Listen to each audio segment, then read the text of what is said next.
അമ്മയുടെ ഗർഭപാത്രത്തിൽ കിടക്കും 5-ാം മാസം കാതുമുളക്കും കുട്ടിക്ക്. ആ സമയത്ത് കേൾക്കുന്ന താളമാണ് അവൻ്റെ താളം. അതുകൊണ്ട് പഴയ തലമുറയിൽപ്പെട്ട അമ്മമാര് ഗർഭിണികളോട് അധ്വാനിക്കാൻ പറഞ്ഞിരുന്നത് എന്തിനാ? അമ്മിയിലിട്ട് അരക്കാൻ പറഞ്ഞത്, ഉരലിട്ട് കുത്താൻ പറഞ്ഞത് കീറില്ലാത്ത പേറിനല്ല, സിസേറിയൻ ഒഴിവായി കിട്ടാൻ വേണ്ടി മാത്രമല്ല. ആ താളം കുട്ടി കേൾക്കുന്നുണ്ട്, ആ പാട്ട് കുട്ടി കേൾക്കുന്നുണ്ട്.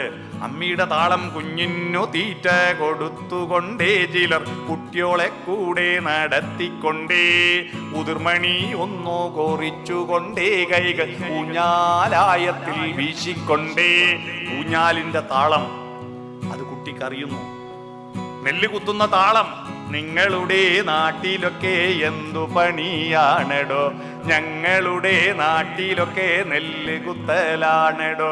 നെല്ല് കുത്തലെങ്ങനാടി മോതിരക്കൂറത്തി, നെല്ല് കുത്തലിങ്ങനെ പിന്നങ്ങനെ പിന്നിങ്ങനെ. ഈ താളം കേട്ട കുട്ടിക്ക് പഴയ പാട്ടിഷ്ടാണ്.